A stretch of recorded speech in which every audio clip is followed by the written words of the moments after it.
Picture this. You're sitting in a law office watching your family celebrate what they think is their biggest payday ever, completely unaware that you, the person they've spent years calling a failure, actually hold all the cards. That's exactly what happened to me last Tuesday, and I'm about to tell you a story that will change how you think about family, success, and the power of quiet determination. My name is Emma Rodriguez, I'm 32 years old, and I own the largest food distribution company in Arizona. But 6 months ago, my own family thought I was barely scraping by, working dead-end jobs and wasting the business education my grandfather paid for. They had no idea that the company supplying their million-dollar restaurant chain belonged to me. They certainly never suspected that when my grandfather died, he'd leave me controlling interest in everything they thought was theirs. This isn't just a story about money or inheritance. It's about what happens when you stop trying to prove yourself to people who refuse to see your worth, and start building something so undeniable that even they can't ignore it anymore. It's about the moment when years of being underestimated finally pay off in the most spectacular way possible. But before we jump back in, tell us where you're tuning in from, and if this story touches you, make sure you're subscribed, because tomorrow, I've saved something extra special for you. Now let me take you back to where this all began. 3 weeks before my grandfather's funeral, I was sitting in my corner office overlooking the industrial district of Phoenix, reviewing quarterly reports that showed Rodriguez Premium Foods had just broken the $15 million revenue mark. My assistant knocked and told me there was a lawyer on the phone, someone named Thomas Martinez, who said it was urgent and concerned my grandfather. I almost didn't take the call. Grandfather and I hadn't spoken in over 2 years, not since the last disastrous family gathering where my Uncle Carlos had loudly proclaimed that I was throwing my life away with these little side businesses, while my cousins nodded in agreement. But something in my assistant's voice made me pick up the phone, and within 5 minutes my entire understanding of my family dynamics was about to shift forever. Mr. Martinez explained that my grandfather had been conducting what he called due diligence on his business relationships. Apparently, he'd noticed that Rodriguez Family Restaurants had been working with the same primary supplier for nearly 3 years, and the quality and reliability had been exceptional. Being the thorough businessman he'd always been, he decided to research this supplier more deeply.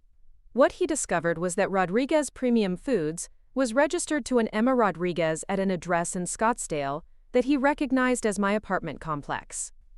The conversation that followed between my grandfather and Mr. Martinez was something I never could have imagined.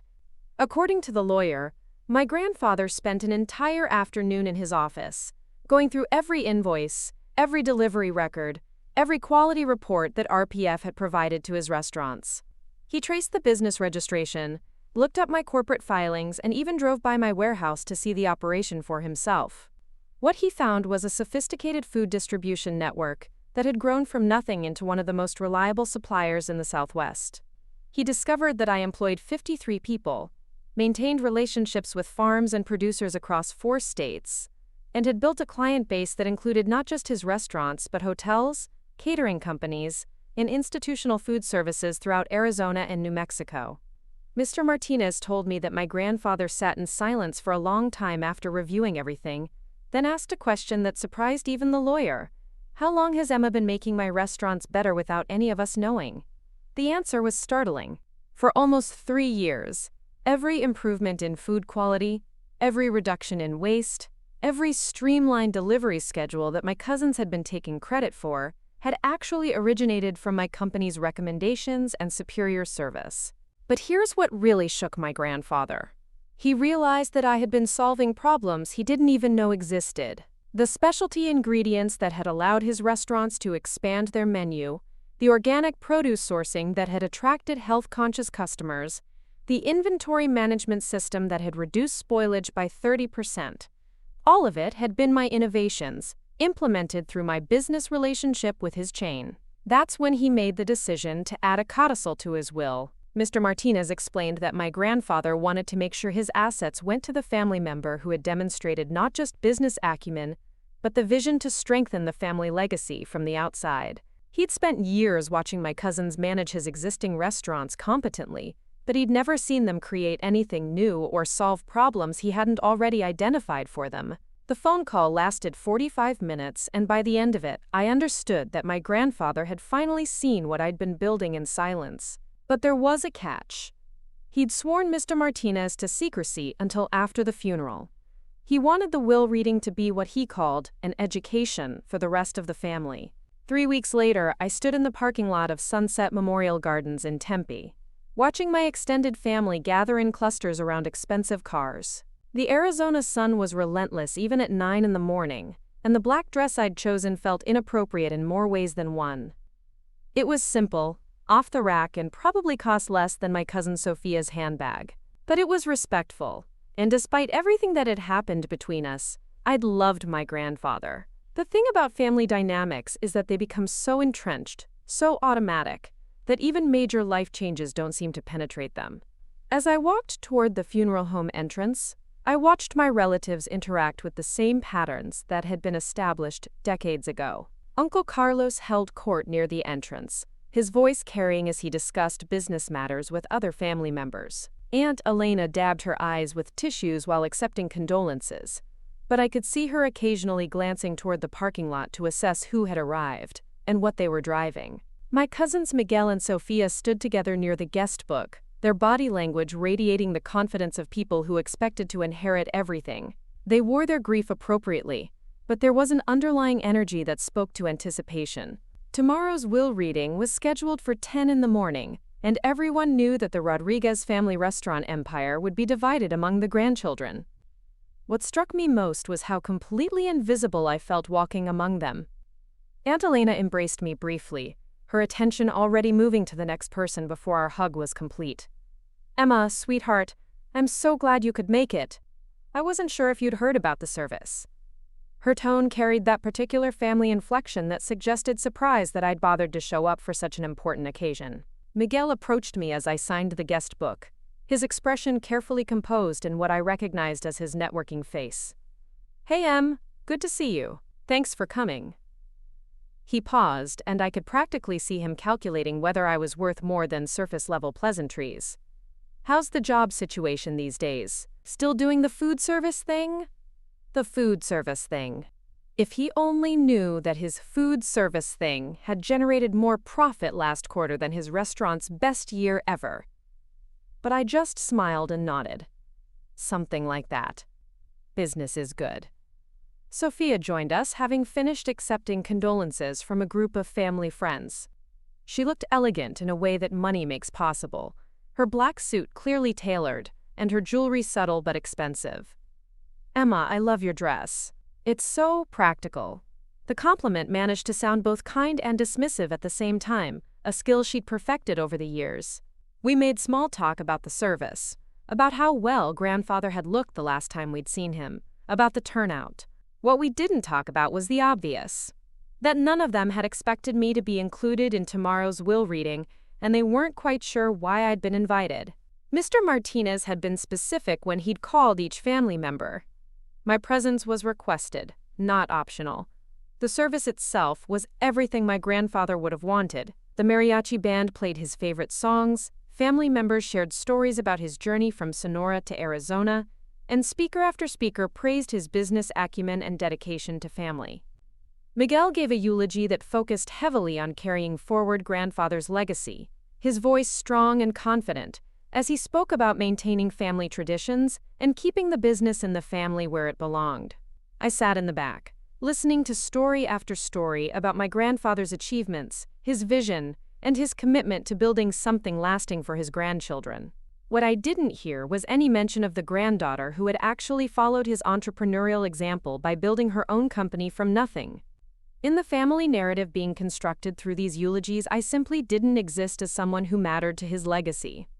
But I thought about conversations my grandfather and I had shared years ago, before the family politics became so toxic that we stopped speaking directly. He'd told me once that the thing he was most proud of wasn't the size of his restaurant chain, but the fact that he'd identified a need in his community and filled it better than anyone else. He'd started with one taco stand and grown it by understanding his customers, perfecting his systems, and never compromising on quality. Sitting in that funeral home, I realized that I'd been living by his actual principles, while my cousins had been focused on inheriting his results. They wanted to maintain what he'd built, but I'd followed his example by building something new. They saw his restaurants as an asset to be preserved, but I'd learned from his methods and applied them to create my own success. Preparing and narrating this story took us a lot of time, so if you are enjoying it, subscribe to our channel. It means a lot to us. Now back to the story. After the service, family and friends gathered at Uncle Carlos's house for a reception. The house was impressive. A sprawling, ranch-style home in Paradise Valley with a pool and professionally landscaped yard. Inside, the conversations naturally gravitated toward tomorrow's will reading. People spoke in hushed tones about the restaurant locations, the real estate holdings, and the cash assets that would need to be distributed. I found myself standing alone near the kitchen, holding a plate of food I wasn't eating, listening to my family discuss my grandfather's legacy as if I weren't there. Which, in their minds, I effectively wasn't. To them, I was the granddaughter who had walked away from the family business to pursue other interests that had never quite panned out. They saw me as someone who attended family functions out of obligation, but who didn't have any real stake in the family's future. What they couldn't see was that I'd been studying their business for years, not as an outsider looking in, but as a professional analyzing a client. I knew their profit margins, their operational challenges, their supply chain weaknesses, and their growth potential better than they did. Through my company's relationship with their restaurants, I had access to data and insights that would have surprised them. For instance, I knew that the Scottsdale location was underperforming because of inconsistent ingredient quality from their secondary suppliers. I knew that the Tempe restaurant was exceeding projections specifically because they'd implemented inventory management suggestions that had come from my company's operations team. I knew that their plans for expansion into Tucson were feasible, but only if they could secure more reliable distribution networks, which, coincidentally, my company was perfectly positioned to provide. But more than the business intelligence, I understood something about my grandfather that I don't think my cousins had grasped. He hadn't built his restaurant empire by playing it safe or by simply maintaining what others had created. He'd built it by taking calculated risks, by identifying opportunities that others missed, and by constantly improving his operations. He'd been an entrepreneur who happened to work in the restaurant business, not just a restaurant owner who'd gotten lucky. The evening wore on with more discussions about tomorrow's proceedings. Uncle Carlos made several comments about keeping everything in the family and ensuring that my grandfather's wishes were respected. Aunt Elena talked about how proud grandfather would be to see his legacy continuing through his grandchildren. Miguel and Sophia discussed their ideas for expanding the restaurant chain, their voices animated with plans and possibilities. No one asked what I thought about any of their plans. No one wondered whether I might have insights about the food service industry that could be valuable. No one suggested that my business background might be relevant to managing a restaurant empire. I was family, so I was included in the gathering, but I wasn't considered a participant in the family business discussions. As the evening wound down, I drove back to my apartment in Scottsdale, thinking about how strange it felt to be so completely misunderstood by people who'd known me my entire life. They saw my departure from family dinners 5 years ago as evidence that I wasn't serious about business or family legacy. What they'd missed was that I'd been taking extensive notes during those dinners, identifying problems and opportunities that none of them seemed to recognize. When Uncle Carlos complained about rising food costs, I'd been researching agricultural markets and supplier networks. When Miguel mentioned difficulties with inventory management, I'd been studying warehouse optimization and just-in-time delivery systems. When Sophia talked about wanting to expand their menu but struggling with sourcing specialty ingredients, I'd been building relationships with specialty food producers across the Southwest. In my apartment that night, I sat at my kitchen table with a cup of coffee and looked out at the city lights. Tomorrow would change everything, but not in the way my family expected. They were preparing to inherit a business they thought they understood, not realizing that the person they'd dismissed as irrelevant had been strengthening that business from the outside for years. I thought about the letter Mr. Martinez had mentioned, the one my grandfather had written to accompany the codicil. According to the lawyer, it explained his reasoning for the inheritance decision and included an apology for not recognizing my achievements sooner. But I also thought about something else the lawyer had told me. My grandfather had spent his final weeks not just reviewing my business accomplishments, but researching my reputation in the industry. What he'd discovered was that Rodriguez Premium Foods was known throughout the Southwest food service community for reliability, innovation, and integrity. My clients didn't just buy from me because of competitive pricing. They stayed with me because my company consistently solved problems they didn't even know they had. Restaurant owners praised my team's attention to detail, my willingness to source hard-to-find ingredients, and my ability to maintain quality standards even during rapid growth. But perhaps most importantly, my grandfather had learned that I'd built my success without ever trading on the Rodriguez family name. I had established my credibility through performance, earned my client relationships through service, and grown my company through reinvestment and strategic partnerships. I hadn't used family connections or asked for special treatment because of my last name. That's what had convinced him that I understood the principles he'd lived by, even if I'd chosen to apply them in a different arena than he'd expected. He'd built his restaurants by providing value to his customers and community. I'd built my distribution company by providing value to my clients and their customers. The industries were different, but the underlying business philosophy was identical. Tomorrow, when Mr. Martinez read that codicil in front of my family, they'd learn not just that I was inheriting controlling interest in their restaurants, but that I'd already been their silent business partner for years. They'd discover that their success had been intertwined with mine in ways they'd never imagined. Most importantly, they'd finally understand that walking away from their family dinners hadn't meant walking away from the family legacy. It had meant finding a way to strengthen that legacy from the outside. As I prepared for bed, I realized that tomorrow wasn't really about inheritance or money or even vindication. It was about finally being seen for who I'd actually become, rather than who they'd assumed I'd remained. For years, I'd been building something significant while they'd been treating me like I was still the confused 27-year-old who'd walked away from their dinner table.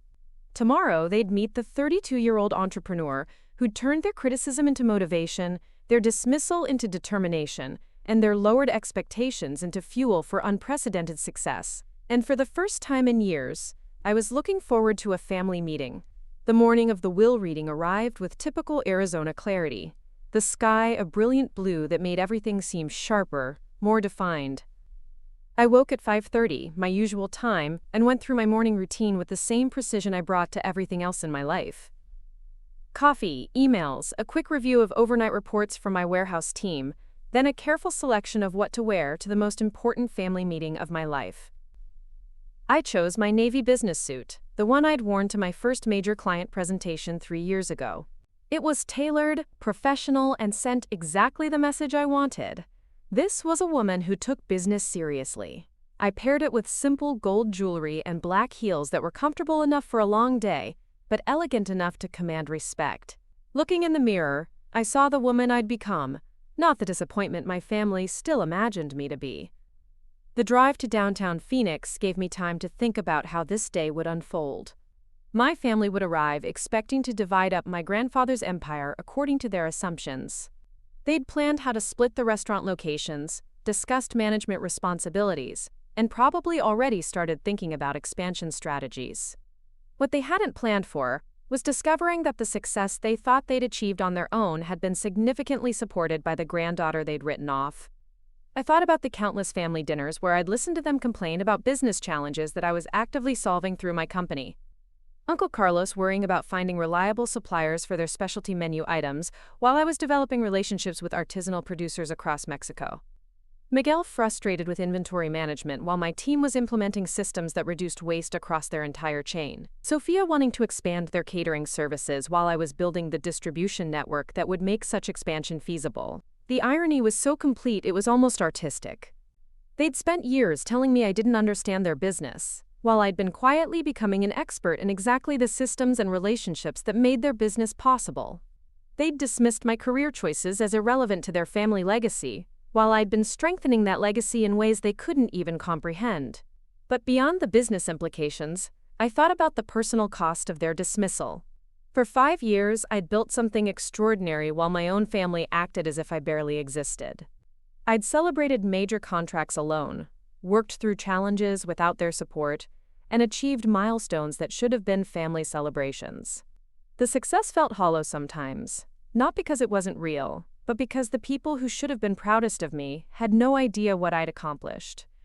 That isolation had shaped me in unexpected ways. It had made me fiercely independent and extremely careful about whose opinions I valued. It had taught me to find validation in results rather than recognition, in client satisfaction rather than family approval. But it had also created a kind of armor that sometimes kept people at a distance, even people who might have been genuinely supportive. The law offices of Martinez and Associates occupied the 15th floor of a glass tower in the heart of Phoenix's financial district. The building directory in the lobby listed corporate law firms, investment companies, and accounting practices that served the city's business elite. This wasn't where you came for simple family matters. This was where serious money changed hands according to carefully crafted legal documents. I arrived 20 minutes early, a habit that had served me well in business. The reception area was decorated in warm desert tones with contemporary furniture that managed to be both comfortable and imposing. Original artwork lined the walls, and the coffee was clearly from a premium service rather than an office machine. Everything about the space communicated competence, discretion, and the kind of attention to detail that expensive legal services required. The receptionist was a woman in her 40s, with perfect posture and the kind of professional demeanor that came from years of managing high-stakes family dynamics. She recognized my name immediately and informed me that Mr. Martinez would see me briefly before the others arrived. This hadn't been mentioned in our previous conversations, and I wondered what additional information he needed to share. Mr. Martinez's office was exactly what I'd expected from a lawyer who'd spent 40 years building a practice around family wealth transfers. The furniture was antique mahogany, the law books were leather-bound, and the certificates on the walls documented an impressive education and professional recognition. But what struck me most was the view. His corner office looked out over the city where my grandfather had built his empire and where I'd built mine. 2 generations of Rodriguez entrepreneurs who'd found different ways to serve the same community. "Emma," he said, rising from his desk with a warm smile, "thank you for coming early. I wanted to discuss a few details before your family arrives."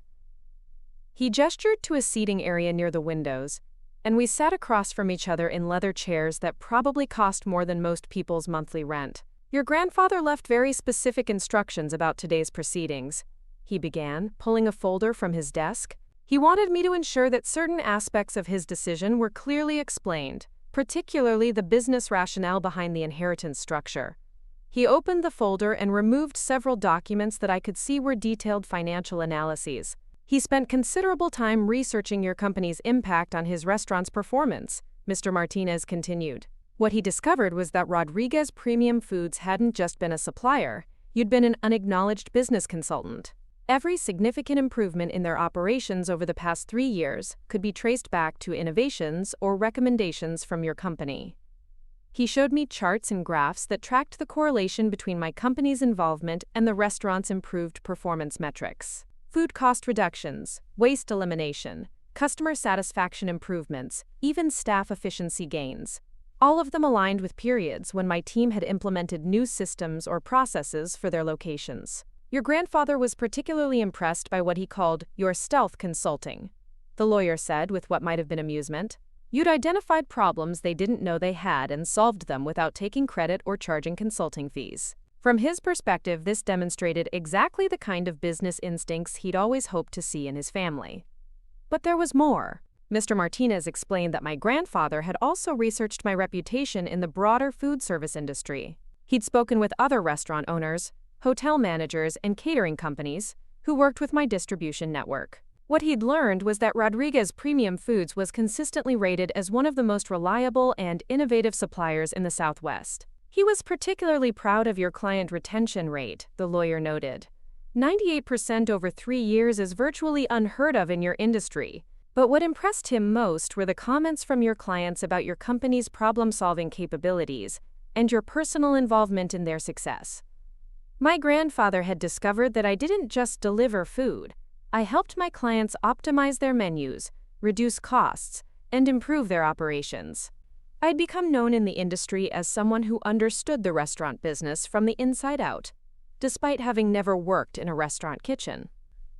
My reputation was built on making other people's businesses more successful, which was exactly the approach my grandfather had taken when building his own empire. There's one more thing, Mr. Martinez said, his tone becoming more serious. Your grandfather wanted you to know that his decision wasn't just about recognizing your business success. He'd come to understand that your departure from family gatherings 5 years ago wasn't about rejecting the family legacy. It was about finding a different way to honor it. He handed me a sealed envelope with my name written in my grandfather's distinctive handwriting. He asked me to give you this before the will reading. He wanted you to understand his thinking before your family learns about the inheritance changes. I opened the envelope carefully, and my grandfather's voice seemed to speak from the pages. The letter was 3 pages long, written in the careful script he'd maintained even in his final weeks. He wrote about watching me grow up, about the conversations we'd shared about business and entrepreneurship, and about his regret that family politics had created distance between us. But the heart of the letter was his recognition of what I'd built. He wrote about driving by my warehouse, about reviewing my business registration documents, about calling industry contacts to learn about my reputation.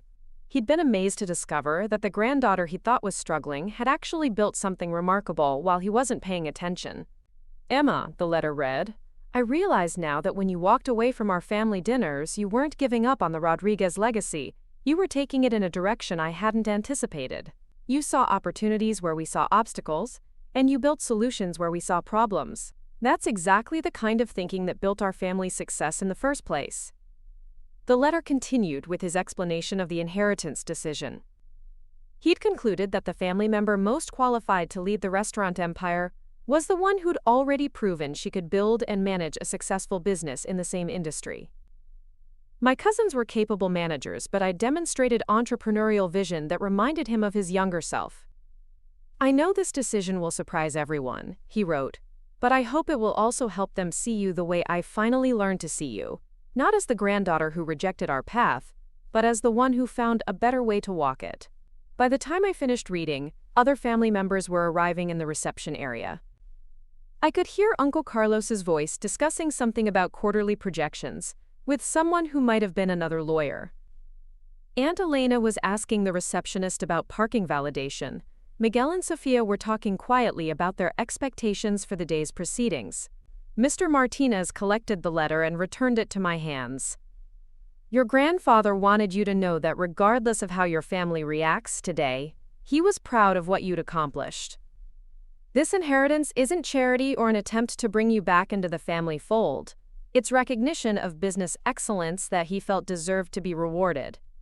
We walked back toward the reception area, and I could see my family gathered near the windows, their body language revealing a mixture of grief, anticipation, and nervous energy. They were dressed in what I'd come to think of as their serious business attire, conservative, expensive, and designed to project competence and respectability. Uncle Carlos wore a charcoal suit that looked custom-tailored, his silver hair perfectly styled, and his expression carrying the gravity he brought to important family occasions. Aunt Elena had chosen a black dress with simple jewelry, her makeup carefully applied to show appropriate mourning while maintaining her usual polished appearance.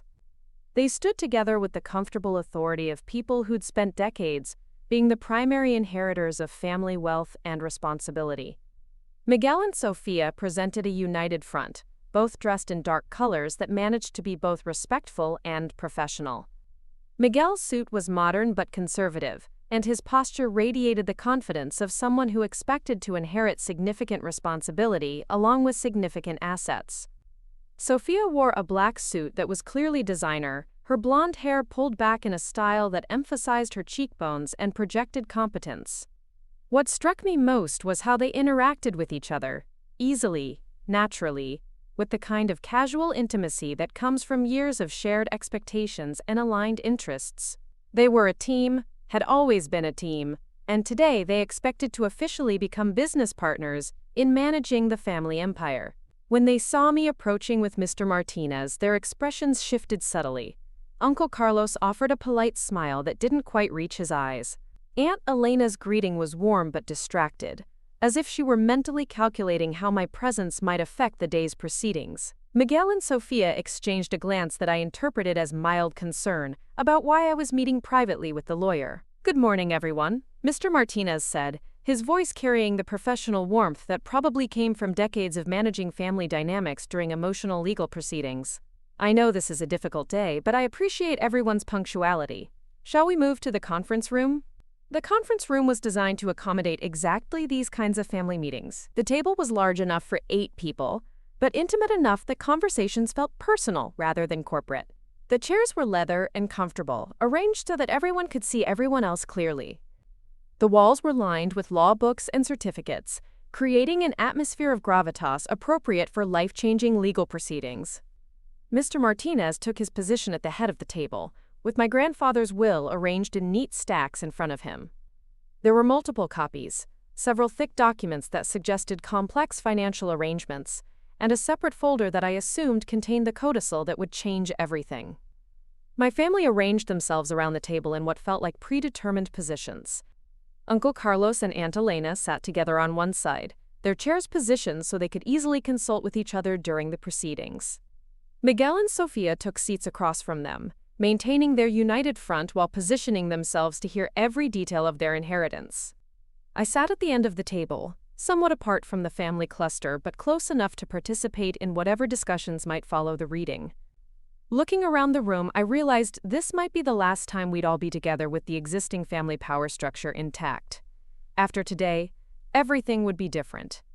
Mr. Martinez began with the standard legal preliminaries, explaining the purpose of the gathering and the legal authority of the will we were about to hear. He spoke about my grandfather's mental competency at the time the will was written, the witnesses who'd observed his signature, and the legal protections that ensured his wishes would be carried out exactly as he'd intended.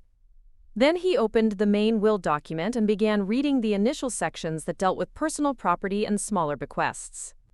My grandfather had been thoughtful about family heirlooms, ensuring that items with sentimental value went to family members who would appreciate them most.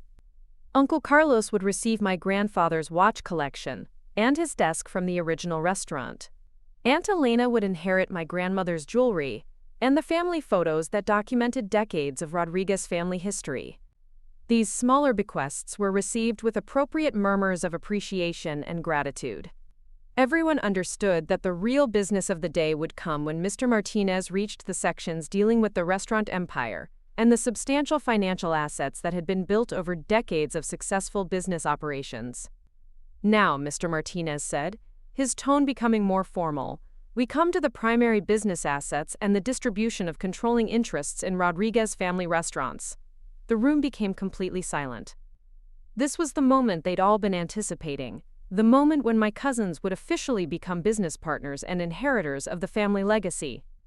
"To my son, Carlos Rodriguez, and his wife Elena," the lawyer read, "I leave the family home in Paradise Valley, along with its contents and grounds, plus a trust fund valued at $750,000 to ensure comfortable retirement and ongoing financial security." Uncle Carlos nodded with satisfaction. The amount was generous without being the primary inheritance, exactly what he'd expected as the older generation stepping back from active business management. "To my grandson Miguel Rodriguez," Mr. Martinez continued, "and to my granddaughter Sofia Rodriguez, I leave equal ownership shares in Rodriguez family restaurants, specifically 49% to be split between them, along with the expectation that they will continue the operational excellence and family employment practices that have made our restaurants successful." 49%. I watched my cousins process this number, their expressions shifting from satisfaction to confusion. If they were splitting 49% between them, that left 51% unaccounted for. In a family business, 51% meant controlling interest. It meant the power to make final decisions about operations, expansion, financial management, and strategic direction. Miguel was the first to speak. "I'm sorry, Mr. Martinez, but I think there might be an error in the documentation. If Sofia and I are splitting 49%, who receives the remaining 51%? Mr. Martinez set down the main will document and picked up the separate folder I'd noticed earlier. "That brings us to a codicil that your grandfather added to his will 3 weeks before his death. This codicil significantly modifies the primary business inheritance and requires separate explanation." The temperature in the room seemed to drop several degrees.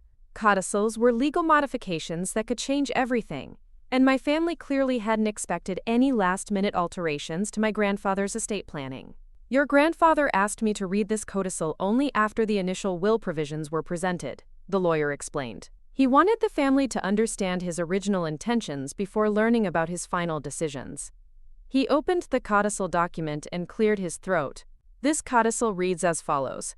In the 3 weeks since finalizing my will, I have discovered information about my granddaughter Emma Rodriguez that fundamentally changes my understanding of her business capabilities and her commitment to our family's industry. I felt every eye in the room turn toward me, their expressions ranging from confusion to alarm. This was not how they'd expected their inheritance meeting to proceed. Mr. Martinez continued reading. Upon investigation, I have learned that Rodriguez Premium Foods, the primary supplier for our restaurant chain, is owned and operated by Emma Rodriguez. This company has been instrumental in improving our operational efficiency, reducing our costs, and maintaining the quality standards that have made our restaurants successful. The silence that followed was absolute. Miguel's face had gone completely pale. Sophia was staring at me as if I'd suddenly revealed myself to be someone entirely different. Uncle Carlos and Aunt Elena looked between me and the lawyer, as if they couldn't quite process what they were hearing. Furthermore, the lawyer continued, I have discovered that Emma has built Rodriguez Premium Foods into one of the most successful food distribution companies in the Southwest, with annual revenues exceeding $12 million and a client base that extends throughout Arizona and New Mexico. Uncle Carlos found his voice first, though it came out as barely more than a whisper. Emma owns Rodriguez Premium Foods? I nodded quietly, maintaining the professional composure I'd learned through years of business meetings where staying calm under pressure was essential. This discovery, Mr. Martinez read, has made me realize that Emma didn't reject our family business legacy when she stopped attending family gatherings 5 years ago. Instead, she found a way to strengthen that legacy from outside our immediate operations. She has demonstrated exactly the kind of entrepreneurial vision and business acumen that built our family's success in the first place. Sophia was shaking her head slowly, as if she could make this information untrue through sheer disbelief. You've been our supplier for how long? 3 years, I replied evenly. Rodriguez Premium Foods has been your primary supplier for produce, specialty ingredients, and distribution services for 3 years. Miguel leaned back in his chair, his expression cycling through shock, confusion, and what might have been the beginning of understanding. All those improvements in our inventory systems, the reduction in food waste, the better quality ingredients. That was your company? My team identified opportunities for operational improvements and implemented systems that benefited your restaurant's performance, I confirmed. It's what we do for all our clients.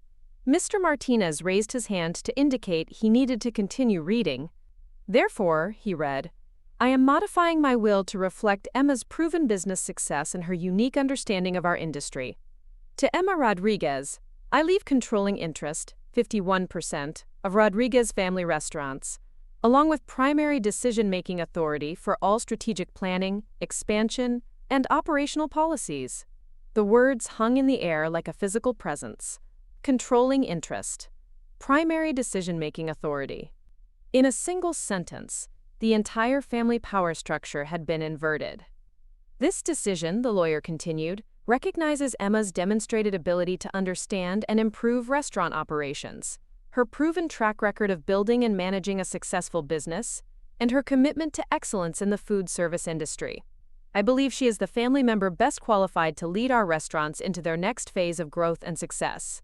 Uncle Carlos was gripping the edge of the table so tightly his knuckles had gone white. This is impossible. Emma walked away from the family business 5 years ago. She doesn't know anything about restaurant management. Mr. Martinez looked at him with the patience of someone who'd spent decades explaining legal documents to people who didn't want to believe what they were hearing. The codicil addresses that concern directly, he said, returning to the document. I understand that this decision may surprise family members who have not been aware of Emma's business achievements. However, I have conducted thorough research into her company's reputation and performance. Rodriguez Premium Foods is known throughout the Southwest food service industry for reliability, innovation, and the ability to improve client operations through superior service and consultation. He set down the codicil and looked around the table. Your grandfather also appointed Emma as the primary executor of his estate and the trustee for all family trusts. He believed her business experience and proven financial management skills made her the most qualified family member for these responsibilities. The information was coming too fast for my family to process easily. Not only had they learned that I owned the company that had been improving their business operations, and not only had I inherited controlling interest in their restaurants, but I now had legal authority over all of my grandfather's financial affairs. Aunt Elena spoke for the first time since the Codicil reading began.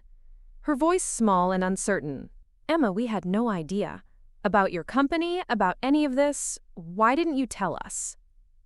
It was the question I'd been expecting, and I'd thought carefully about how to answer it. I stopped trying to explain my business activities to the family 5 years ago. I said quietly. Every conversation became an argument about my career choices, and eventually I decided it was easier to focus on building my company than on convincing anyone that what I was doing had value. Miguel was studying my face as if he were seeing me for the first time. You've been sitting in our family gatherings for years, listening to us complain about supplier issues and operational challenges, knowing that you could solve those problems. I stopped attending family gatherings 5 years ago, I reminded him. But yes, I've been aware of the challenges your restaurants face, and my company has been working to address them through our business relationship. Sophia leaned forward, her expression shifting from shock to what might have been professional curiosity. When you say Rodriguez Premium Foods has $12 million in annual revenue, are you talking about profit or gross sales? Gross revenue, I replied. Net profit last year was approximately $2.8 million. The number landed like a physical blow. Uncle Carlos had been managing restaurants for 30 years. And had never personally earned anything close to that amount in a single year. Miguel and Sophia had been celebrating their promotions to restaurant management positions that paid comfortable salaries but nothing approaching the kind of wealth I'd generated through my own company. Mr. Martinez consulted his notes and continued with additional details from the Codicil. Your grandfather also established a transition period during which Emma will work with Miguel and Sophia to ensure operational continuity across all restaurant locations. However, as majority owner, all major decisions regarding expansion, capital investments, and strategic planning will require her approval. What does that mean for our positions? Sophia asked, her voice carefully controlled but with an underlying tension that suggested she was beginning to understand how completely their expectations had been overturned. You'll continue in your current management roles, I answered before Mr. Martinez could respond. Your grandfather's will specifically mentions maintaining family employment practices, and I have no intention of disrupting successful operations. But strategic decisions will need to go through me as the majority owner. Uncle Carlos finally found his voice, though it sounded strained. Emma, I need to understand something. Have you been planning this? Working toward inheriting the restaurants? It was a fair question, and I could see how my family might interpret the situation as some kind of long-term manipulation. I had no knowledge of the Codicil until Mr. Martinez called me 3 weeks ago, I said. I build Rodriguez Premium Foods as an independent business serving multiple clients throughout the Southwest. The fact that it became your primary supplier was based on our company's performance and reliability, not on any inheritance expectations. Mr. Martinez confirmed this timeline. I can verify that your grandfather only contacted me about adding the Codicil after he'd independently discovered the connection between Emma's company and his restaurant's improved performance. The Codicil was his idea, not something that was suggested to him by Emma or anyone else. But I could see that my family was still struggling to reconcile the Emma they thought they knew with the business owner who'd apparently been operating successfully in their industry without their knowledge. The cognitive dissonance was significant. For years, they'd treated me as someone who'd failed to understand or appreciate the family business, only to discover that I'd actually become an expert in their industry through my own entrepreneurial efforts. Miguel shook his head slowly, as if he were trying to clear his thoughts. I keep thinking about all the times we talked about suppliers and inventory management, all the problems we discussed, and you never said anything about having solutions. Would you have listened? I asked, not unkindly but directly. 5 years ago, when I tried to participate in family business discussions, my suggestions were dismissed as unrealistic or naive. I stopped offering input because it became clear that my opinions weren't valued. The truth of this statement was evident in their expressions. They remembered those conversations, remembered treating my business ideas as evidence that I didn't understand the real world of restaurant operations. The irony was unavoidable. They dismissed advice from someone who would go on to build exactly the kind of business expertise they needed. But beyond the business implications, I could see them grappling with the personal realization that they'd fundamentally misunderstood who I was and what I'd been doing with my life. For 5 years, they'd operated under the assumption that I was struggling professionally, that my departure from family gatherings indicated some kind of personal or professional failure. Mr. Martinez concluded the Codicil reading with additional details about transition timelines, legal responsibilities, and the mechanisms for implementing the inheritance changes. There were documents to sign, procedures to follow, and administrative details that would need to be handled over the coming weeks. But the essential information had been delivered. The family member they'd expected to inherit nothing was now the majority owner of everything they'd expected to inherit themselves. The granddaughter they'd dismissed as irrelevant to the family legacy was now legally responsible for determining that legacy's future direction. As the lawyer finished explaining the final details, I looked around the table at faces that showed varying degrees of shock, confusion, and the beginning of a recognition that would take time to fully process. Tomorrow, when they told their friends about today's will reading, they'd have to explain that the family member they'd always considered the least business-minded was now their boss. But more than that, they'd have to reckon with the realization that their understanding of family dynamics, business success, and professional competence had been fundamentally wrong for years. The inheritance wasn't just a transfer of assets. It was a revelation that challenged everything they thought they knew about each other and about the nature of success itself. The silence in the conference room stretched beyond comfortable into something thick and almost tangible.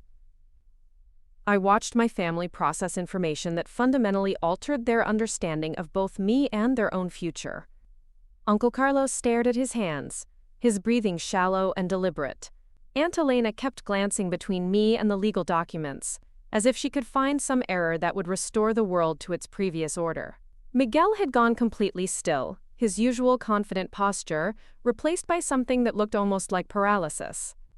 Sophia broke the silence first, her voice careful and measured in a way that suggested she was working hard to maintain professional composure. "Mr. Martinez, I need clarification on something. When the Codicil mentions that Emma has been instrumental in improving our operational efficiency, exactly what does that mean in practical terms?" The lawyer consulted his notes before responding.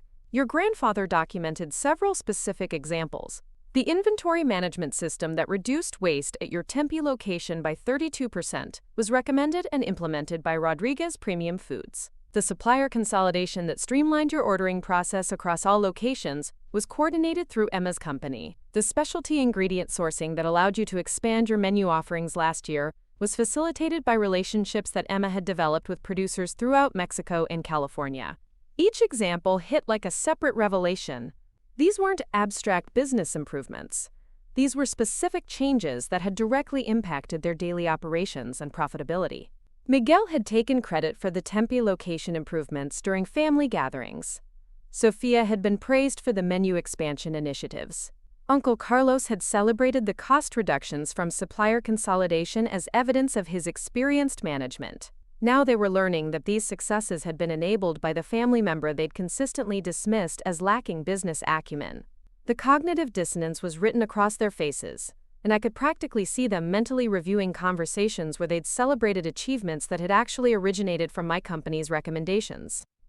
Miguel finally spoke, his voice hoarse with something that might have been embarrassment. "The performance bonuses I received last year for operational improvements at the Scottsdale location, those were based on systems your company implemented?" I nodded quietly. Rodriguez Premium Foods provided recommendations for prep scheduling, inventory rotation, and supplier coordination that resulted in the efficiency gains you documented. The admission landed heavily. Miguel had been genuinely proud of those improvements, had used them as evidence of his growing expertise in restaurant management. Learning that his success had been unknowingly facilitated by the cousin he'd patronized about understanding real business operations was clearly difficult to process. But Uncle Carlos was grappling with something even more fundamental. As the senior family member who'd spent decades building expertise in restaurant operations, he was confronting the reality that someone he'd dismissed as naive had been operating successfully in his industry without his knowledge or guidance. The authority he'd derived from being the family's business expert was suddenly in question. "Emma," he said, his voice strained, "I need to understand the scope of what you've built. When you say Rodriguez Premium Foods is one of the most successful distribution companies in the Southwest, what exactly does that mean?" It was a fair question, and I could see that he was trying to calibrate his understanding of my business against his knowledge of the industry. "We serve over 200 clients across Arizona, New Mexico, and parts of Colorado and Nevada," I replied. "Our client base includes independent restaurants, hotel chains, catering companies, institutional food services, and regional restaurant groups. We handle everything from basic commodity items to specialty imports and custom orders." The numbers were clearly larger than they'd imagined. Uncle Carlos had spent his career thinking in terms of 15 restaurant locations, while I'd been building a business that served hundreds of food service operations across multiple states. Aunt Elena leaned forward, her expression shifting from confusion to something that might have been professional curiosity. "How many employees do you have?"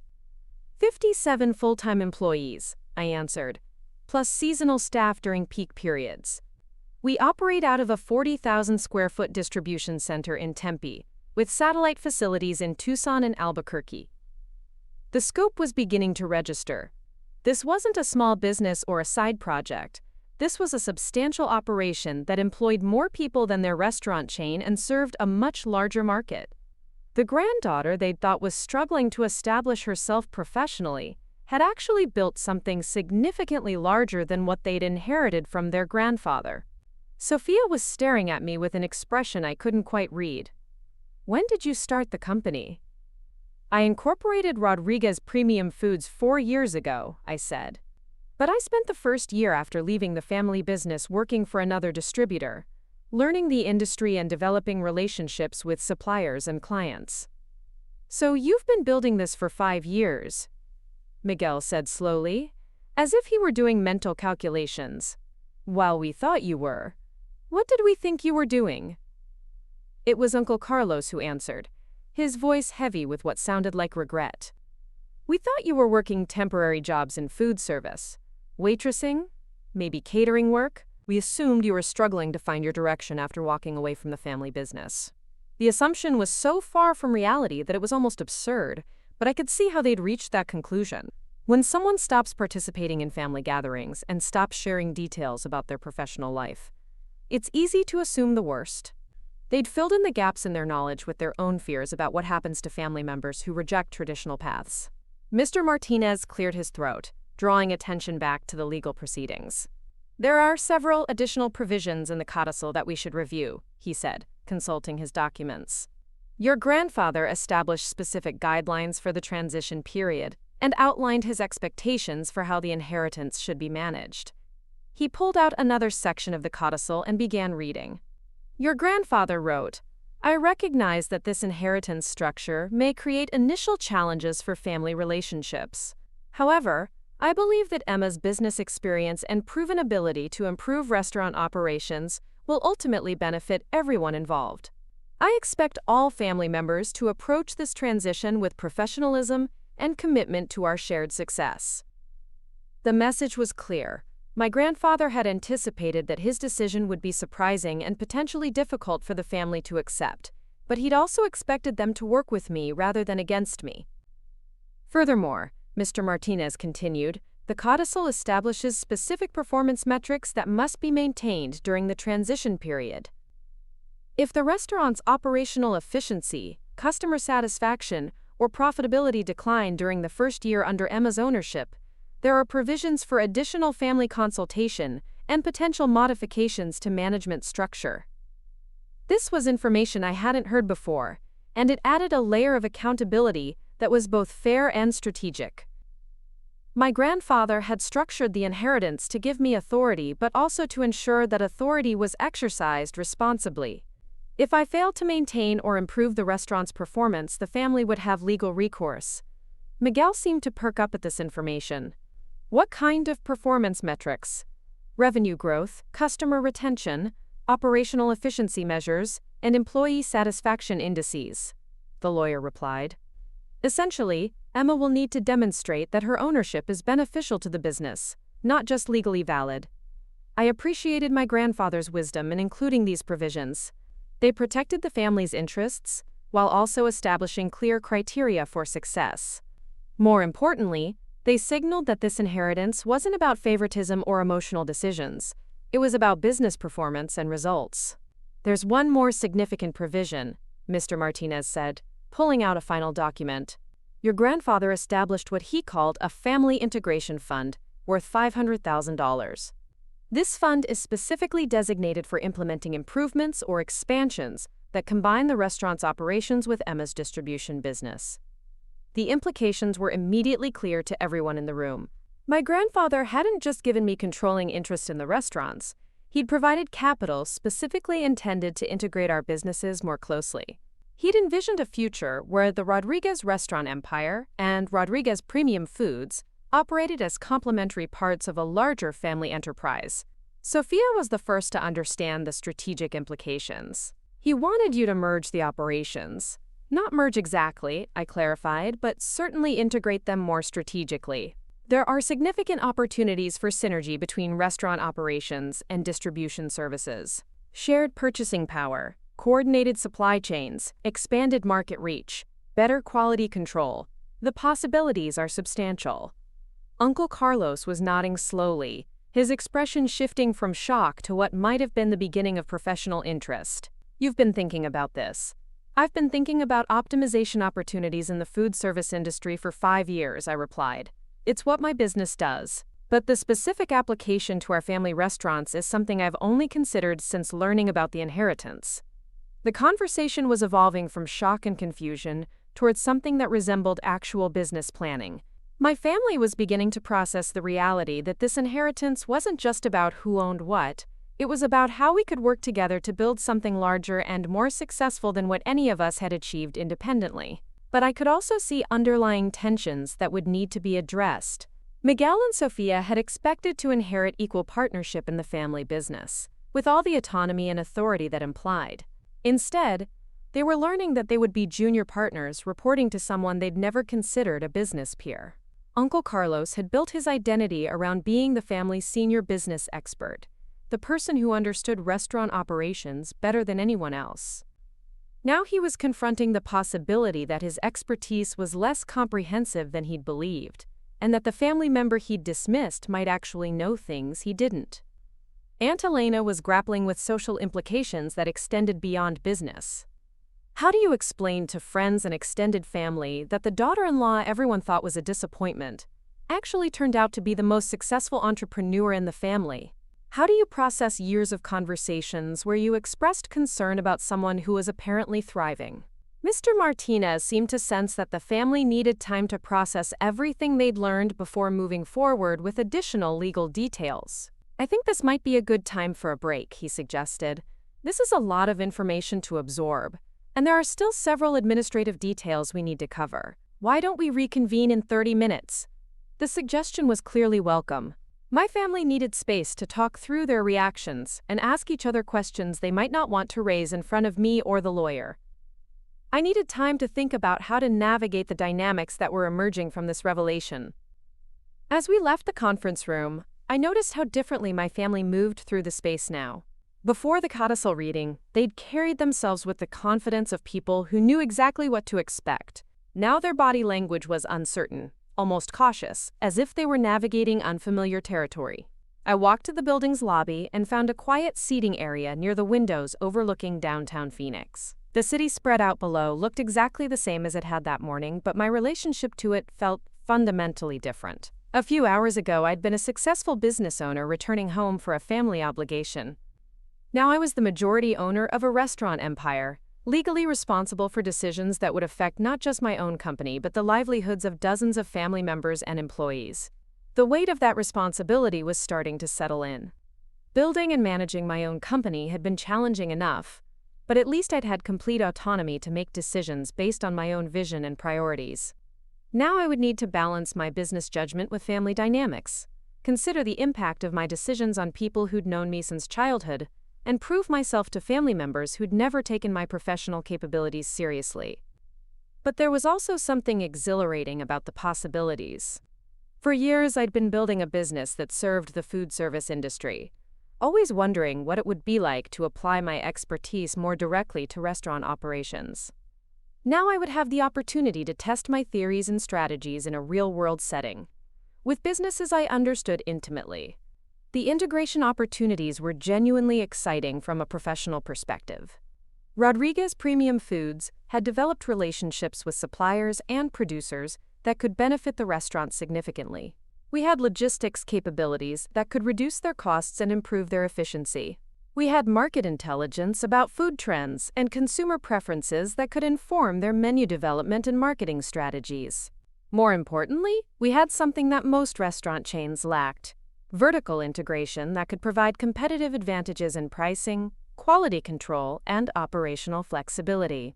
The combination of restaurant operations and distribution services could create a business model that was more resilient and profitable than either component operating independently. But I also knew that success would depend on my ability to manage family relationships that had been complicated long before this inheritance. Miguel and Sofia would need to adjust to reporting to someone they'd never considered an authority figure. Uncle Carlos would need to find ways to contribute his experience while accepting that his role in family business leadership had fundamentally changed. Most challenging of all, I would need to prove that my grandfather's confidence in my abilities was justified. The performance metrics he'd established weren't just legal requirements. They were public accountability measures that would either validate his decision or expose it as a mistake. Through the lobby windows, I could see my family gathered in a small group near the elevators, their conversation animated but private. Uncle Carlos was gesturing in ways that suggested he was trying to explain something complex. Miguel and Sofia were listening intently, occasionally asking questions or making points of their own. Aunt Elena stood slightly apart, her expression thoughtful and perhaps sad. I wondered what they were saying about me, about the inheritance, about their expectations for how we would work together going forward. Were they angry about my grandfather's decision? Confused about how they'd misunderstood my professional situation so completely? Worried about what my ownership would mean for their own roles and responsibilities? Or were they beginning to see possibilities that hadn't been apparent before the Codicil reading? Miguel had shown genuine interest in the performance metrics and accountability measures. Sofia had immediately understood the strategic implications of business integration. Uncle Carlos had shifted toward professional curiosity about optimization opportunities. Maybe they were discovering that having a family member with proven business expertise in their industry wasn't necessarily a threat to their own success. Maybe they were realizing that my ownership could provide opportunities for growth and improvement that wouldn't have been possible under their original inheritance scenario. The 30-minute break passed quickly, and soon we were reconvening in the conference room for the final phase of legal proceedings. The atmosphere felt different now, less shocked, more businesslike, as if everyone had used the break to shift from emotional processing to practical planning. Mr. Martinez resumed his position at the head of the table and began reviewing the administrative details that would need to be handled over the coming weeks. There were documents to be filed, ownership transfers to be registered, and corporate governance changes to be implemented. He also outlined the timeline for the transition period that my grandfather had established. Emma will assume legal ownership immediately, he explained, but operational authority will be transferred gradually over a 90-day period. This will allow time for Miguel and Sofia to brief her on current projects, introduce her to key staff members, and ensure continuity of daily operations. The phased approach made sense from a practical standpoint, but I could see that it also served important psychological functions. My cousins would have time to adjust to new reporting relationships without feeling like their authority had been eliminated overnight. I would have time to learn about restaurant operations that I'd only understood from the outside, despite my industry expertise. During this transition period, Mr. Martinez continued, Emma will work closely with Miguel and Sofia to review operational procedures, financial management systems, and strategic planning processes.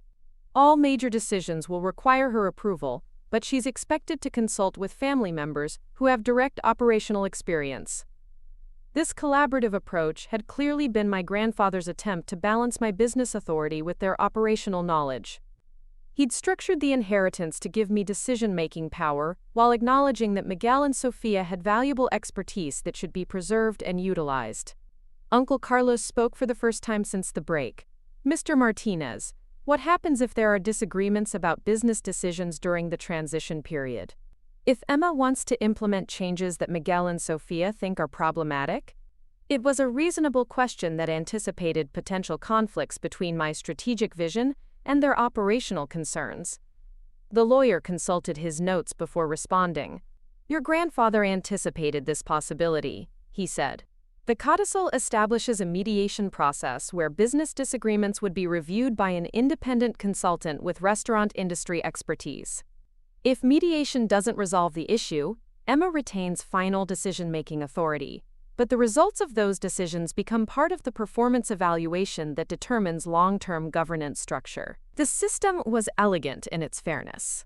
I would have the authority to make decisions, but I would also be accountable for the results of those decisions. If my judgment proved to be consistently better than my cousins', my authority would be validated.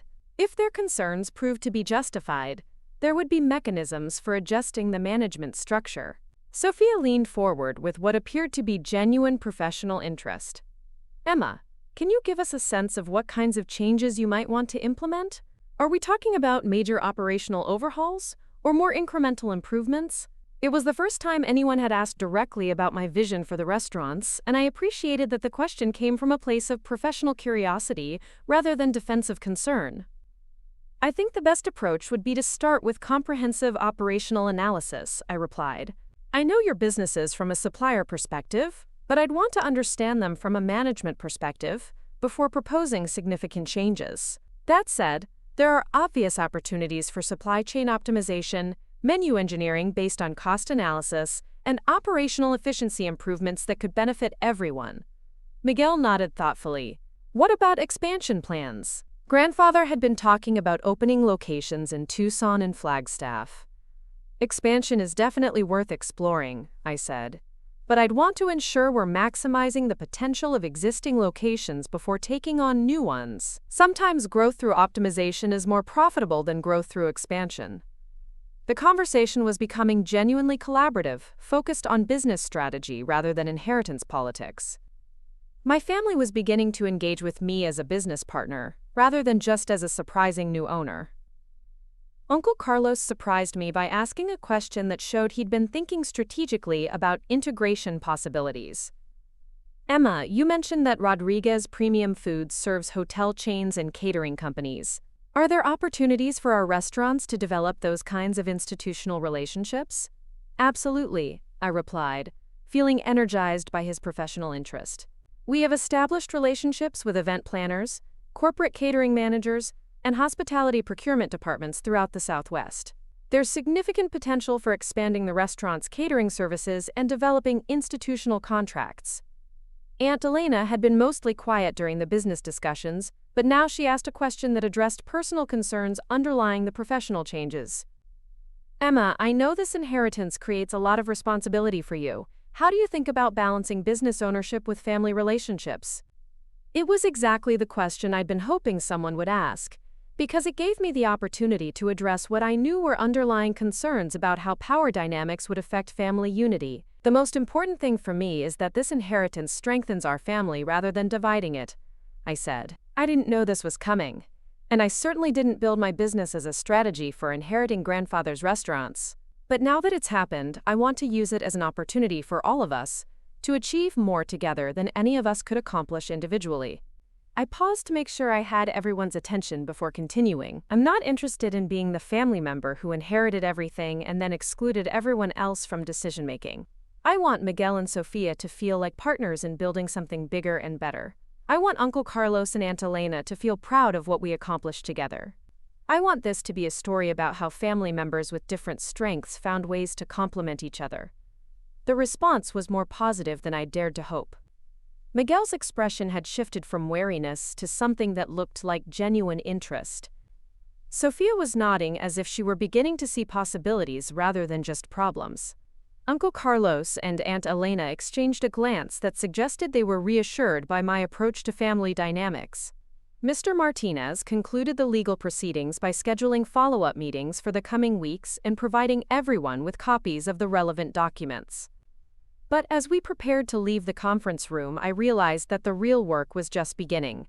The inheritance had given me legal authority over the restaurants, but earning my family's respect and cooperation would require proving that my leadership could benefit everyone involved. I would need to demonstrate that my business expertise could improve their operations, that my strategic vision could create new opportunities, and that my ownership could strengthen rather than threaten their own professional success. As we gathered our belongings and prepared to leave the law office, Sophia approached me with what seemed like genuine curiosity. "Emma, would you be willing to give Miguel and me a tour of your distribution facility? I think it would help us understand what you've built and how it might complement our operations." The request felt like an olive branch, an indication that at least some family members were willing to approach this new dynamic with open minds and professional interest. "I'd be happy to show you around," I replied. "Why don't we schedule something for next week, after you've had time to think about what you've learned today?" Miguel joined the conversation, his tone more respectful than I'd heard from him in years. "I'd like to see it too.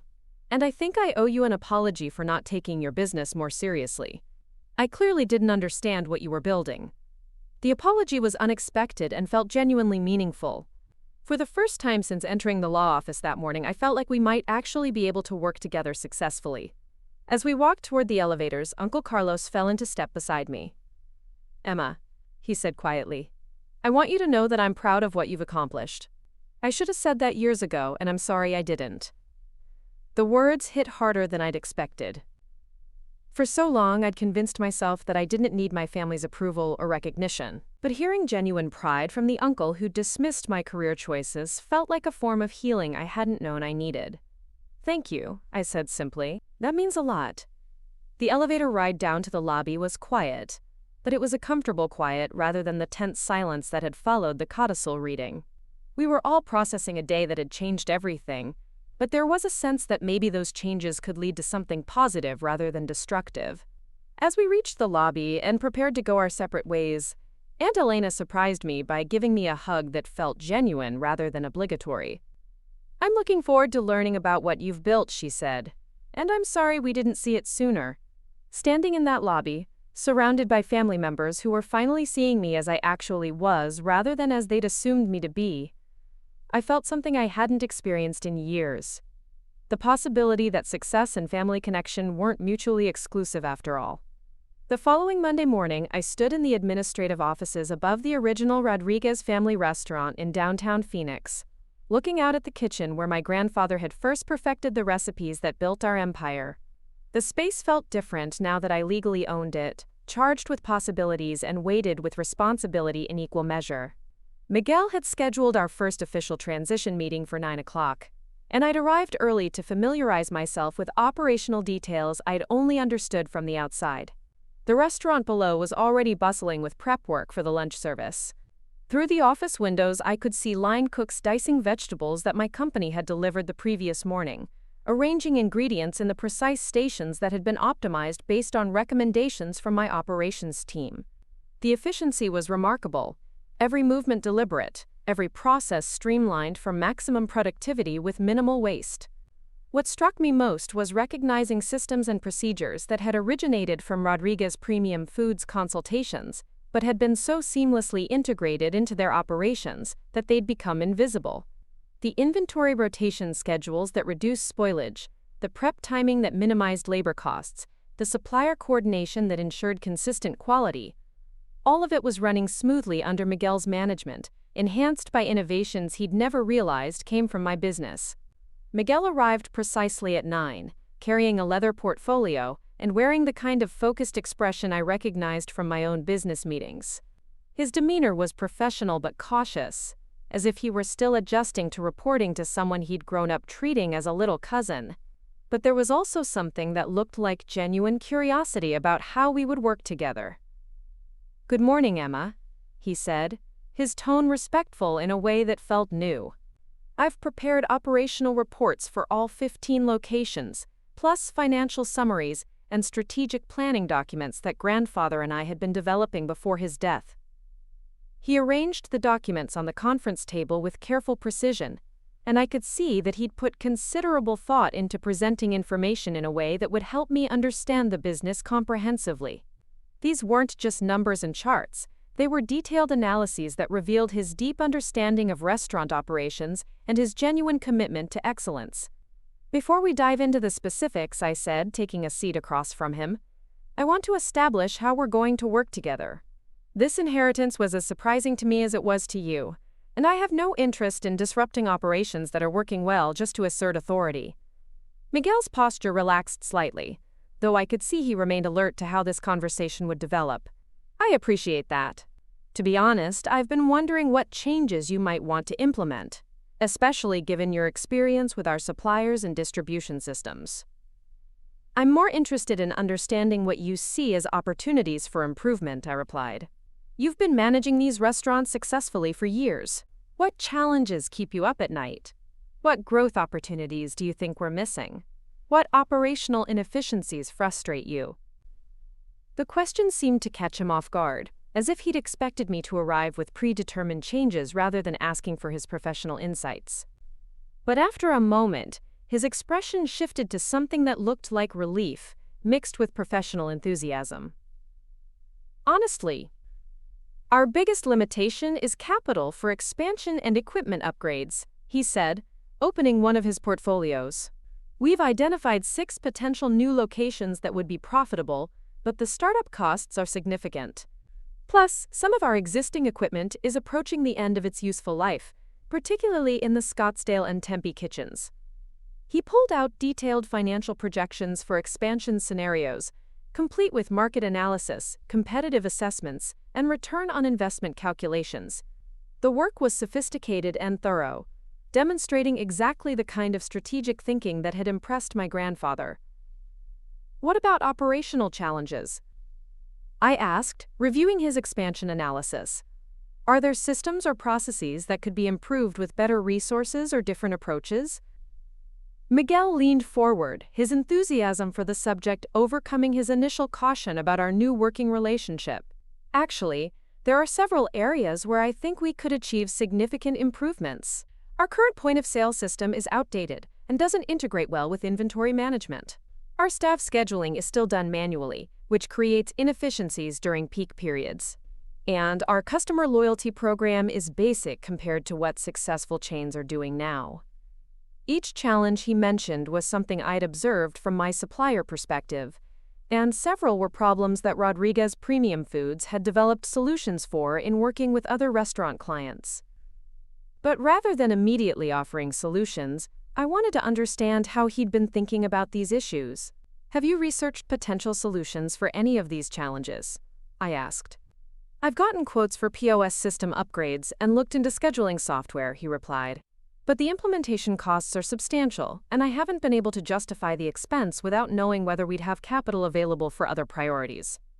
It was exactly the kind of careful financial management that had kept the restaurants profitable, but I could see how capital constraints had limited his ability to invest in improvements that could enhance long-term performance. Sophia arrived halfway through our discussion, apologizing for running late from a meeting with suppliers at the Tempe location. She carried herself with the same professional confidence I remembered from family gatherings, but her demeanor toward me was notably different, more collaborative, less dismissive. How are the operational reviews going? She asked, taking a seat at the conference table and pulling out her own set of documents. Miguel's been walking me through expansion opportunities and operational challenges, I replied. I'm impressed by the depth of analysis and strategic thinking he's documented. Sophia smiled, and for the first time in years, it seemed genuinely warm rather than politely distant. Miguel's always been thorough about planning. I've been focusing more on customer experience and marketing initiatives. There are significant opportunities in both areas, but like Miguel said, most of them require upfront investment. She opened her portfolio to reveal customer satisfaction surveys, competitive analysis of other restaurant chains, and detailed proposals for marketing campaigns and customer retention programs. Her work was as sophisticated as Miguel's, approaching the business from a different angle but with equal professionalism and insight. "What's your assessment of our current market position?" I asked, genuinely curious about her perspective. "We're well regarded for food quality and consistency," she replied. "But we're not keeping pace with customer expectations for digital engagement, convenience options, or loyalty rewards. Younger customers especially expect mobile ordering, delivery integration, and personalized marketing that we're not currently providing." Her analysis aligned with trends I'd observed across the restaurant industry through my work with other clients. Rodriguez family restaurants had maintained excellent operational standards, but hadn't invested in the technological infrastructure that modern customers increasingly expected. "Have you considered partnerships with delivery platforms or development of proprietary mobile applications?" I asked. "I've researched both options extensively," Sophia replied, pulling out additional documents. "The delivery platform partnerships would be relatively easy to implement, but the commission structure would significantly impact our margins. A proprietary app would give us more control and better economics, but the development and marketing costs are substantial." Her analysis was thorough and realistic, acknowledging both opportunities and constraints in ways that demonstrated genuine business acumen. Like Miguel, she'd identified clear paths for improvement, but had been limited by capital availability and risk management concerns. As we continued reviewing their strategic planning documents, I was struck by how much thoughtful work they'd done despite feeling constrained by resources. They'd identified most of the same opportunities and challenges that I would have recognized from my industry perspective, and their proposed solutions were generally sound and well-researched. More importantly, their approach to business planning reflected the same attention to detail and commitment to excellence that had made my grandfather successful. They weren't just managing existing operations, they were thinking strategically about how to build something better. "I have a proposal," I said after we'd finished reviewing their documentation. "Instead of me coming in with predetermined changes, what if we approach this as a collaborative planning process? You've clearly identified the key opportunities and challenges. I can contribute capital, industry relationships, and operational expertise from my distribution business. Together, we might be able to accomplish more than any of us could individually." The suggestion seemed to energize both of them. Miguel straightened in his chair, his expression shifting from cautious cooperation to genuine interest. Sophia leaned forward, her business instincts clearly engaged by the possibility of finally having resources to implement improvements she'd been planning for years. "What would that collaboration look like in practical terms?" Miguel asked. "We could start by prioritizing the improvements that would have the most immediate impact on operational efficiency and customer satisfaction," I replied. "POS system upgrades, scheduling software, mobile ordering capabilities, these are infrastructure investments that would benefit every location and provide foundations for future growth." Sophia was nodding enthusiastically.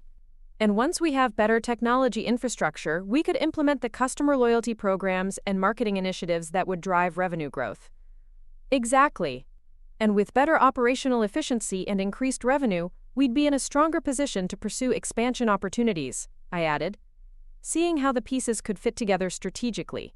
Miguel was already thinking through implementation details. "If we approach it systematically, we could probably complete the technology upgrades within 6 months and start seeing operational improvements immediately." The conversation had evolved from my trying to understand their business to all of us planning how to improve it together. The dynamic felt natural and productive, with each person contributing expertise from their area of specialization. "There's another advantage to this collaborative approach," I said. "Rodriguez Premium Foods has relationships with technology vendors, marketing consultants, and operational specialists who work specifically with restaurant chains. We might be able to access better solutions at lower costs than if the restaurants were approaching vendors independently." The synergies were becoming apparent to all of us. My distribution business had developed relationships and expertise that could benefit the restaurants, while the restaurant's operational experience could inform improvements to my company's service offerings for other clients. But beyond the business advantages, I could see that this collaborative approach was addressing the family dynamics that had been complicated by the inheritance. Instead of Miguel and Sophia feeling displaced by my ownership, they were becoming partners in building something larger and more successful. As our meeting continued into the afternoon, we developed a comprehensive plan for the first year of integrated operations. Technology upgrades would be implemented systematically across all locations. Customer experience enhancements would be tested at select restaurants before chain-wide rollout. Marketing initiatives would be coordinated with operational improvements to maximize impact. Most importantly, we established clear roles and responsibilities that leveraged everyone's strengths. Miguel would continue managing daily operations while taking on additional responsibilities for expansion planning. Sophia would lead customer experience and marketing initiatives while developing partnerships with delivery platforms. I would provide strategic oversight and capital while integrating supply chain and operational optimization from my distribution business.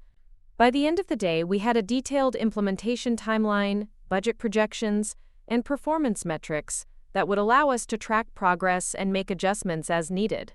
But more than that, we had established a working relationship that felt genuinely collaborative rather than hierarchical.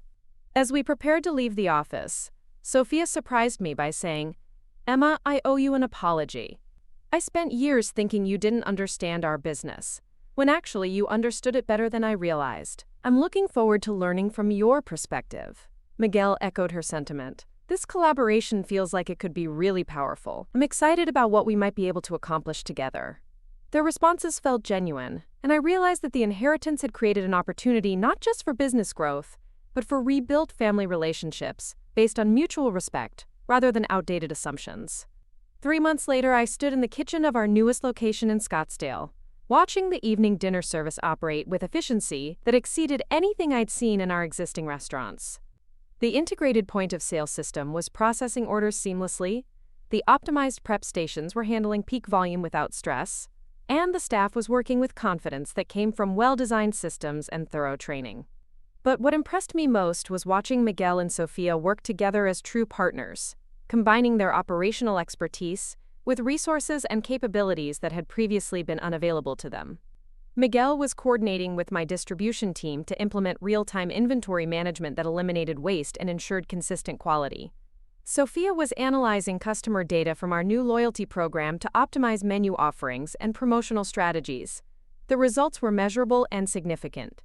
Average ticket sizes had increased by 18% across all locations. Customer satisfaction scores had improved to the highest levels in the chain's history. Operational efficiency had increased profit margins while maintaining the food quality and service standards that had always defined our brand. More importantly, the success was creating momentum for additional growth. We'd identified 3 new locations for expansion, developed partnerships with 2 major delivery platforms, and established corporate catering relationships that were generating substantial new revenue streams.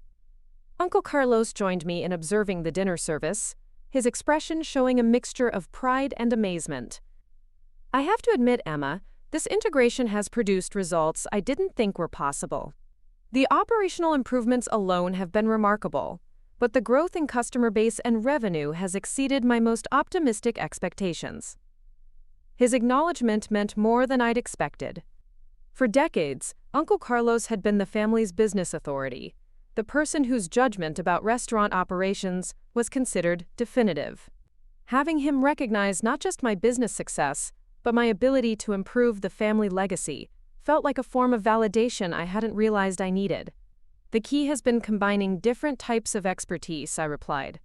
"Miguel and Sophia understand restaurant operations in ways I never could from the distribution side. But my company's relationships and resources have allowed them to implement improvements they'd been planning for years."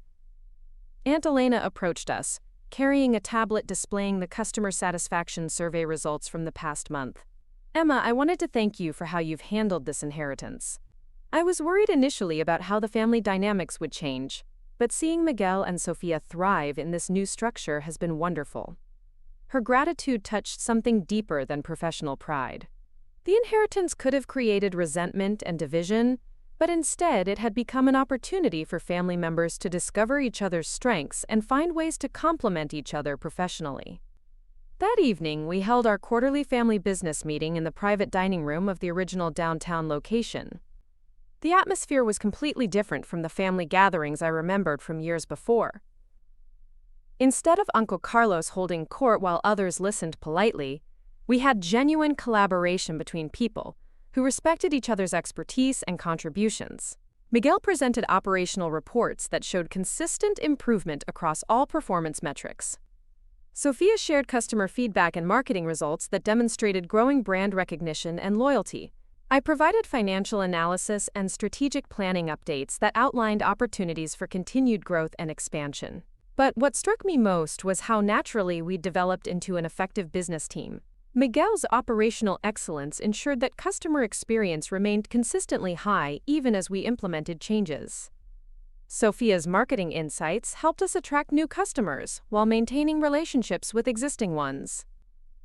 My industry relationships and capital resources enabled investments and improvements that strengthened our competitive position. Uncle Carlos raised his glass of horchata as we concluded the business meeting. "I want to propose a toast," he said, his voice carrying genuine emotion. "To Emma, who proved that sometimes the family member you understand least is actually the one who understands the business best." The toast was followed by applause that felt sincere rather than obligatory. For the first time in my adult life, I felt completely accepted by my family, not despite my unconventional path, but because of what that path had enabled me to contribute. Sophia stood and raised her own glass. "And to grandfather, who was wise enough to see potential that the rest of us missed, and generous enough to structure an inheritance that brought out the best in everyone involved." As we talked through the evening, I reflected on how completely my understanding of family success had evolved. For years, I'd thought that achieving recognition from my family would require them to acknowledge that my path was valid. Instead, I discovered that the most meaningful recognition came from demonstrating that my path had value for all of us. The inheritance hadn't just given me ownership of the restaurants, it had given me the opportunity to contribute to family success in ways that enhanced everyone's achievements rather than diminishing them. Miguel and Sophia weren't working for me. We were working together toward shared goals that none of us could have accomplished individually. But the most important lesson was about self-worth and validation. Walking into that lawyer's office 6 months earlier, I had already built something valuable regardless of whether my family recognized it. The inheritance had provided a platform to show my capabilities, but it hadn't created those capabilities or made them real. For years, I'd unconsciously believed that external recognition was necessary to validate internal success. But building Rodriguez Premium Foods had taught me that achievement creates its own validation, that competence speaks for itself, and that success doesn't require approval from people who don't understand your journey. The family recognition was meaningful and healing, but it wasn't necessary for my accomplishments to be real. I'd already proven my worth in the marketplace, earned respect from industry peers, and built something substantial that served my community effectively. Standing in that restaurant, surrounded by family members who finally saw me clearly, I understood that the real victory wasn't their changed perception. It was the fact that I'd become someone worth perceiving differently. The inheritance had given them the opportunity to see what I'd quietly become while they weren't paying attention. 6 months later, Rodriguez Premium Foods and Rodriguez Family Restaurants had become an integrated operation that was generating more success than either business had achieved independently. But more importantly, my family had become something we'd never been before.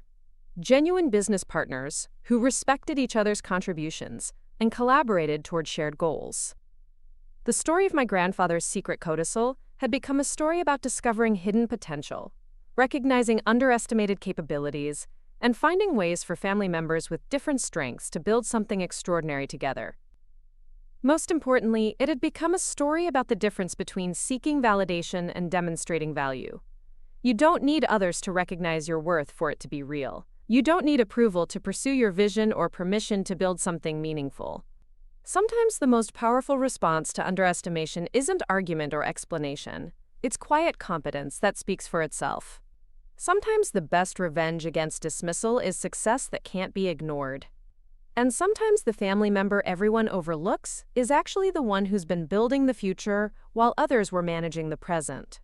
If your family underestimates you, if they dismiss your dreams or question your choices, remember this: your worth isn't determined by their understanding. Keep building, keep growing, and let your results demonstrate what words cannot. When the moment comes for recognition, make sure you've built something so undeniable that even they can't miss it. Success isn't about proving others wrong. It's about becoming so clearly right that proof becomes unnecessary. 1 year after the Codicil reading that changed everything, I found myself standing on the rooftop terrace of our newest flagship restaurant in Paradise Valley, watching the Phoenix skyline twinkle against the desert sunset. The space below buzzed with the kind of energy that only comes from genuine success. Customers laughing over perfectly prepared meals, servers moving with confident efficiency, and kitchen staff working in harmony with systems that had been refined to near perfection. The restaurant had opened just 3 months earlier, but it was already exceeding every projection we'd made. More importantly, it represented something none of us had imagined possible when we'd sat in that lawyer's office a year ago, a completely integrated operation where the Rodriguez restaurant legacy and Rodriguez premium foods functioned as complementary parts of something larger and more successful than either had ever been independently. Miguel emerged from the main dining room, tablet in hand, his expression carrying the satisfaction of someone who'd just witnessed another flawlessly executed evening service.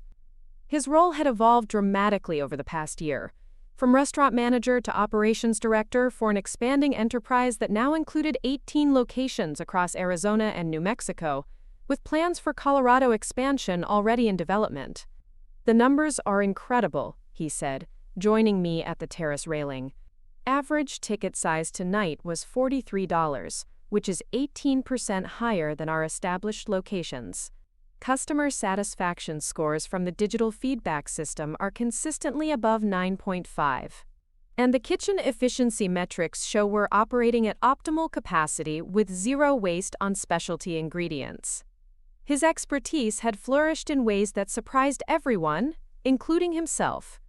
Given the resources and technological infrastructure to implement his strategic vision, Miguel had demonstrated operational brilliance that went far beyond managing existing systems. He'd become an innovator, developing procedures and protocols that other restaurant chains were now studying and attempting to replicate. Sophia appeared through the terrace doors, her energy radiating the excitement of someone who just closed a major deal. Her transformation over the past year had been perhaps the most dramatic of all, from restaurant marketing coordinator to regional brand director, for an operation that was becoming known throughout the Southwest for both culinary excellence and customer experience innovation. "I just confirmed 3 new corporate catering contracts," she announced, practically glowing with professional pride. "The law firm downtown wants us to handle all their client entertainment. The medical center signed for weekly executive dining services. And the tech company in Scottsdale committed to quarterly company events for the next 2 years." Her success in developing corporate relationships had opened revenue streams that none of us had anticipated. By combining the restaurant's reputation for quality with my distribution company's logistics capabilities, Sophia had created a catering operation that could serve everything from intimate executive dinners to company-wide events with equal sophistication and reliability. But beyond the immediate business success, what struck me most was how naturally we'd developed into genuine partners. The inheritance structure that had initially seemed like it might create tension had instead become the foundation for collaboration that enhanced everyone's capabilities. The integration between Rodriguez Premium Foods and Rodriguez Family Restaurants had exceeded even my most optimistic projections. My distribution network had reduced the restaurant's food costs by 22%, while improving ingredient quality and consistency. The restaurant's success had attracted new clients to my distribution business, expanding our market reach and establishing relationships with suppliers we'd never previously accessed. More significantly, the combined operation had created competitive advantages that neither business could have achieved independently. We could respond to market changes more quickly than competitors because we controlled our own supply chain. We could maintain quality standards more consistently because we managed every step from sourcing to service. We could implement innovations more efficiently because we didn't need to coordinate with external vendors for essential services. Uncle Carlos had become our unofficial business historian and strategic advisor, his decades of industry experience providing context for decisions, while his growing respect for our collaborative approach enabled him to contribute without trying to control. His transformation from skeptical family patriarch to enthusiastic supporter had been gradual but genuine, earned through witnessing results that exceeded anything he'd imagined possible. "Emma," he said, approaching our group with Aunt Elena beside him, I wanted you to know that the industry recognition dinner next month has confirmed your keynote speaking invitation. They specifically requested that you address entrepreneurial innovation in family business succession. The invitation was flattering but also symbolic. The Arizona Restaurant Association had recognized our integrated operation as the state's most successful family business transformation of the year. Being asked to share our story with other family enterprises felt like professional validation that extended beyond our immediate success. Aunt Elena squeezed my arm with genuine warmth. Your grandfather would be so proud of what you've all accomplished together. This isn't just business success. It's proof that his faith in family potential was justified in ways none of us understood at the time. Her observation touched on something I'd been thinking about increasingly: how my grandfather's decision had been about much more than recognizing my business capabilities. He'd structured the inheritance to force all of us to discover each other's strengths and find ways to combine them productively. The Codicil hadn't just transferred ownership. It had created an opportunity for family members who'd been operating with limited understanding of each other's capabilities to build something together that none of us could have achieved individually. As the evening wound down and we prepared to close the restaurant, I walked through the dining room one final time, observing details that represented the integration of everything we'd learned over the past year. The point-of-sale system processed orders with efficiency that Miguel had designed, and Sophia had optimized for customer experience. The kitchen operated with ingredient quality and supply reliability that my distribution network ensured. The service standards reflected training programs that combined operational excellence with customer relationship management. But what impressed me most was how seamlessly everything functioned. Customers experienced outstanding food and service without knowing about the complex logistics and strategic planning that made such consistency possible. Staff members worked within systems that maximized their effectiveness while minimizing stress and confusion. The business operated profitably while maintaining standards that ensured long-term sustainability and growth. The success wasn't accidental or temporary. It was the result of systematic improvements, strategic investments, and collaborative decision-making that had transformed good restaurants into an exceptional integrated operation.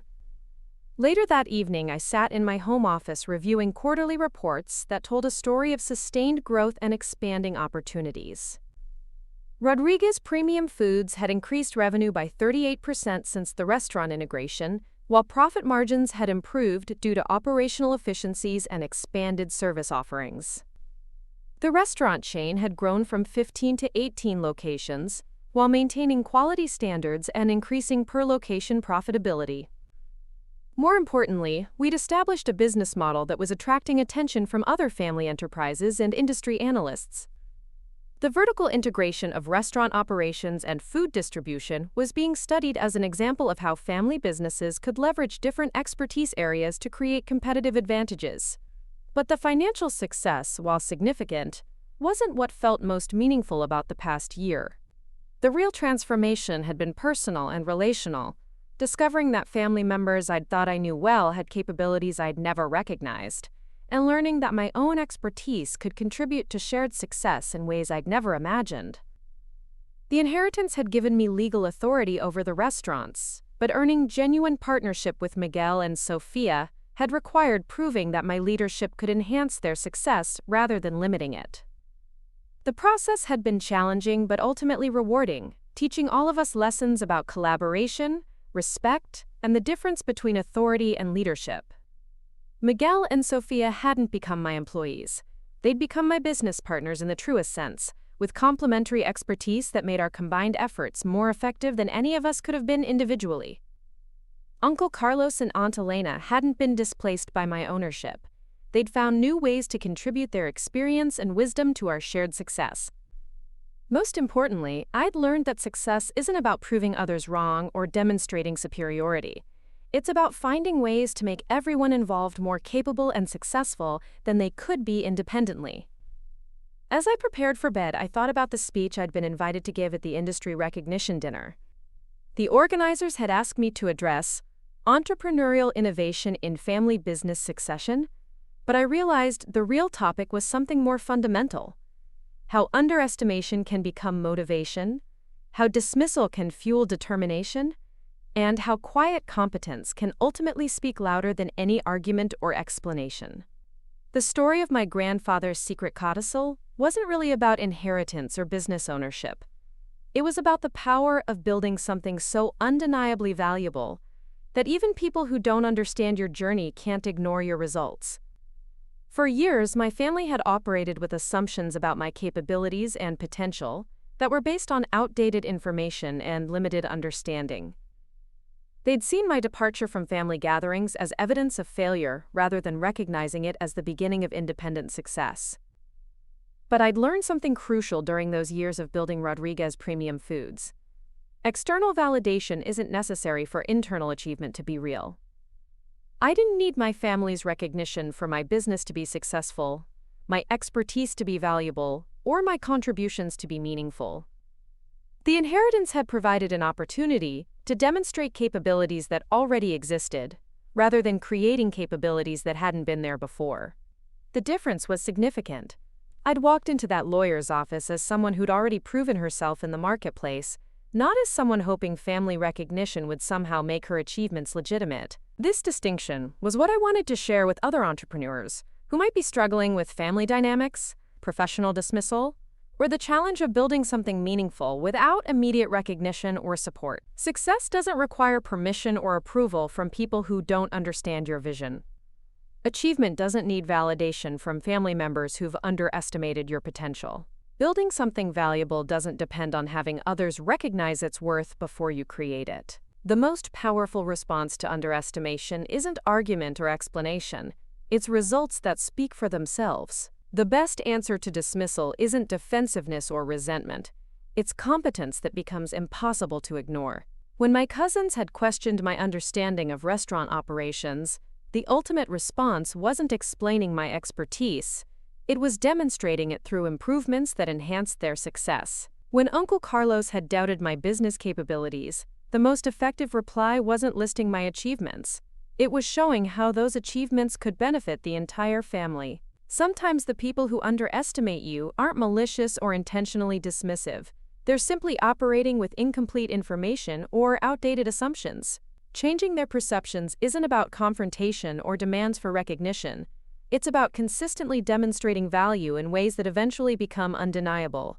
My grandfather's codicil had created an opportunity for this demonstration, but the capabilities being demonstrated had been developed independently, through years of building, learning, and growing, while most people weren't paying attention. The inheritance story had become a story about patience, persistence, and the quiet confidence that comes from knowing your own worth, regardless of whether others recognize it immediately.